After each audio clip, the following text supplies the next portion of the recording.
نوزائیدہ بچے کی حرکات کسی عادت کی وجہ سے نہیں ہوتی، بلکہ اضطراراً سرزد ہو جاتی ہیں، اور ان میں سے بعض حرکتیں وہ پسند کرنے لگتے ہیں اور انہیں بار بار کرنا انہیں خوشی اور تسکین دیتا ہے، اور اس طرح مسلسل دہرائی جانے والی حرکات ان کی عادات بن جاتی ہیں۔ شیرخوار بچے نئی عادتیں بہت جلد اختیار کر لیتے ہیں، اور اس دوران میں اگر وہ کوئی بری عادت سیکھ لیں تو پھر وہ بعد میں اچھی تربیت کے راستے میں رکاوٹ پیدا کرتی ہیں، کیونکہ اس زمانے میں اختیار کی گئی عادات اتنی راسخ ہو جاتی ہیں کہ وہ بعد کی زندگی میں جبلت معلوم ہوتی ہیں۔ شیرخوارگی میں کچھ عادات ایسی ہیں جو بچوں کے لیے نقصان کا باعث بن سکتی ہیں، اور ان میں سب سے پہلی چیز ہے مختلف چیزیں منہ میں ڈالنا، کیونکہ شیرخوار بچوں کی ایک عادت یہ ہوتی ہے کہ وہ اپنی دسترس میں مختلف چیزوں کو منہ میں ڈالنے کی کوشش کرتے ہیں۔ عام طور پر 6 ماہ تک کی عمر میں بچہ ہر چیز منہ میں لے جاتا ہے۔ وہ تمام حواس سے کام لیتے ہوئے ہر چیز کو سمجھ لینا چاہتا ہے،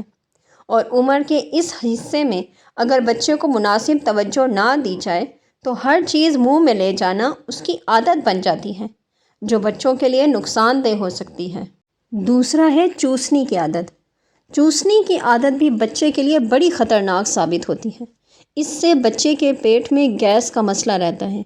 چوسنے کے ساتھ جسم میں جراثیم کا داخل ہونا آسان ہو جاتا ہے،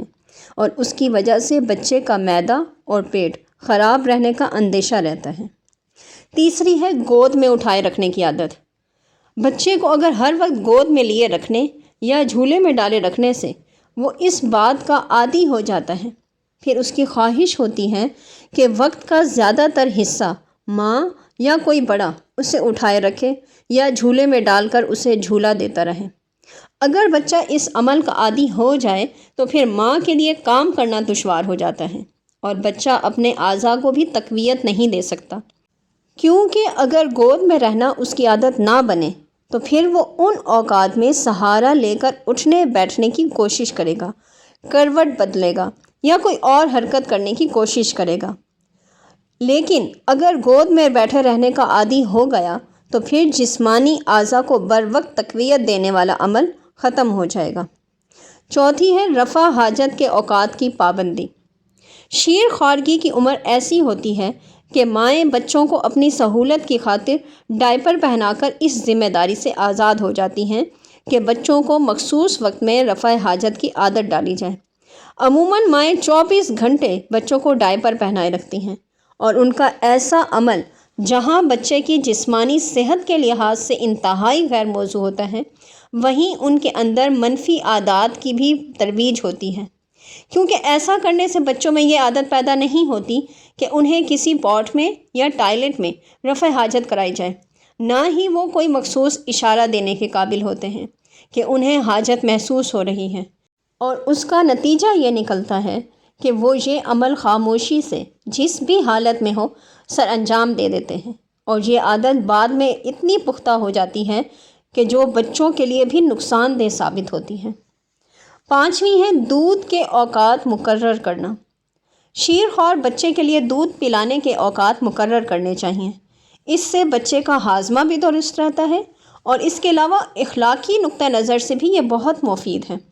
دودھ یا ٹھوس غذا دینے کے اگر اوقات مقرر نہ کیے جائیں تو بچوں میں رو کر مانگنے کی عادت پڑ سکتی ہے۔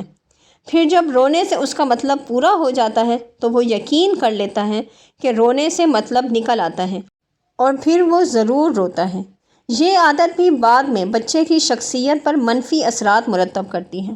لہٰذا بچے کی تربیت اس انداز سے کی جائے کہ نہ تو لاڈ پیار سے اسے بگاڑا جائے اور نہ ہی اس کی طرف سے بالکل ہی بے توجہی برتی جائے،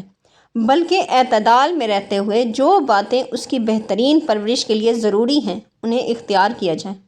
یہ ساری ایسی عادات ہیں کہ اگر ماں بچے کی پرورش کے دوران انہیں معمولی سمجھتے ہوئے نظر انداز کر دے گی تو یہی عادات بعد میں بچے کی فطرت ثانیہ بھی بن سکتی ہیں۔ لہٰذا بہت ضروری ہے کہ ان عادات کو معمولی نہ سمجھا جائے، اور اگر شیرخوار بچہ ان کا عادی ہو رہا ہے تو بر وقت اسے روکا جائے اور اس کی عادات کو بدلنے کی کوشش کرنی چاہیے۔